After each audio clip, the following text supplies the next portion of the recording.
Bonsoir Yael Braun-Pivet, merci d'être avec nous ce soir. Bonsoir. 3 questions à vous poser ce soir. D'abord, élargir la prime Macron, les heures supplémentaires défiscalisées, annoncer des baisses d'impôts qui toucheront 5 millions de foyers.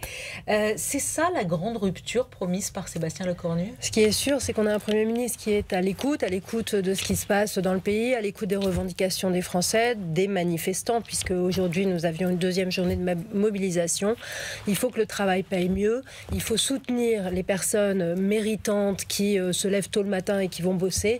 Et donc là, on a des annonces qui effectivement sont destinées à ces catégories-là. Et je pense que c'est un bon signal qu'il envoie, oui. Oui, mais c'est pas ce qu'attendait le Parti Socialiste. Et on sait que le Parti Socialiste a une partie des clés de l'avenir de Sébastien Lecornu dans ses mains.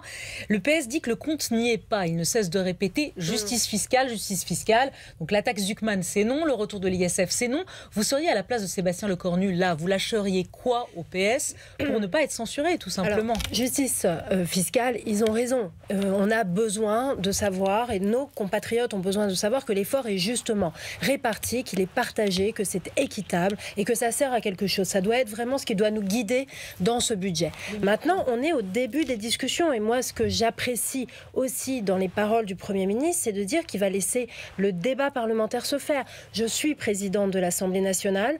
Le budget, c'est quasiment 3 mois de discussion à l'Assemblée nationale et au Sénat, et il faut que ces discussions, elles servent à quelque chose. Donc on a des points de départ, on a des ambitions, un cap, et maintenant il faut aussi laisser la discussion parlementaire se faire. Oui, mais vous et moi, pas la majorité. Mais justement, vous n'avez pas la majorité, vous avez un parti socialiste qui dit nous on veut des garanties, sinon on censure. Je pense qu'on doit être tous à l'écoute du Parlement, et justement, comme nous n'avons pas de majorité, le débat parlementaire reprend tout son sens. Il n'y a pas un bloc qui peut imposer une solution à un autre bloc. Donc il va falloir qu'on aille, nous, parlementaires, au compromis au sein de l'Assemblée nationale. C'est tout l'intérêt de la séquence, et on ne peut pas se dire qu'on va censurer avant le débat parlementaire. Ça veut dire autrement qu'on ne croit pas en la démocratie, qu'on ne croit pas dans le débat et on est dans une logique tout le temps, c'est à prendre ou à laisser, et ça se discute à Matignon, pas à l'Assemblée nationale. Ce serait dommage pour l'Assemblée nationale et l'idée qu'on s'en fait. Vous seriez à Matignon aujourd'hui, vous feriez quoi? La taxe Zuckman?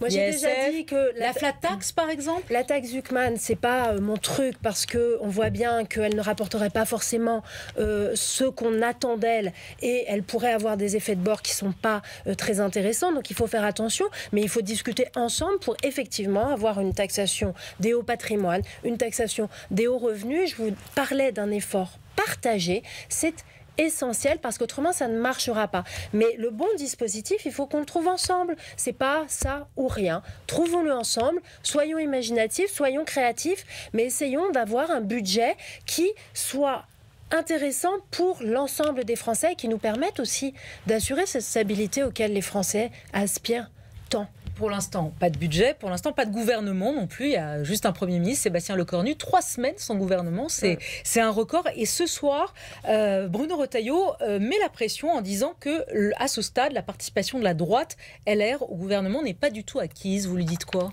Moi, j'ai toujours dit qu'il fallait, avant de dire qui, il fallait dire quoi. Pourquoi faire un gouvernement? Pourquoi faire un budget? Quel était le cap qu'on voulait avoir? Donc, c'est l'objet de ces 3 semaines qui ont permis de discuter avec les forces politiques et les forces syndicales, et c'est important, et les forces présentées au Parlement. Et moi, j'ai vu le Premier ministre récemment avec le président du Sénat. Donc ce dialogue-là, il est fondamental. Maintenant, et moi, à lui, vous lui dites quoi? À lui là.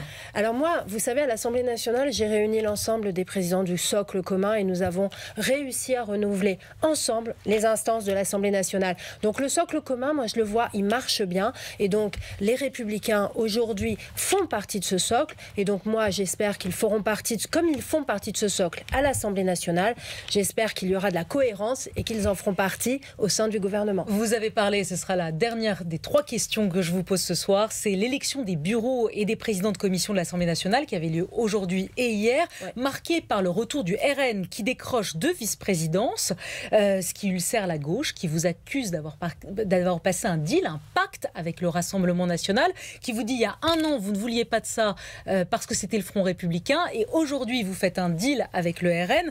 En fait, le Front républicain, c'est quand ça vous arrange. Alors, c'est un contresens absolu. En fait, nous, au bureau et à l'Assemblée nationale, on veut le respect des règles et la juste représentation des partis qui sont à l'Assemblée nationale et qui ont été élus par les Français. Donc, on est dans un fonctionnement institutionnel où chacun doit trouver sa place. On n'est pas dans la question du Front républicain. Moi, je combats les extrêmes.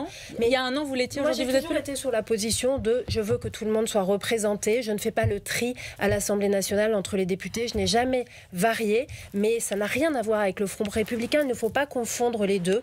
L'Assemblée nationale, c'est le cœur battant de notre démocratie et nous devons y respecter les règles du pluralisme. C'est ce que nous avons fait et je crois que c'est bon dans l'intérêt des Français. Et maintenant, je suis à la tête d'une Assemblée nationale en ordre de marche. Nous sommes prêts. Nous attendons un gouvernement. Nous attendons la déclaration de politique générale.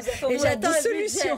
Non, j'attends la déclaration de politique générale du Premier ministre et nous attendons la copie budgétaire pour pouvoir enfin en délibérer à l'Assemblée.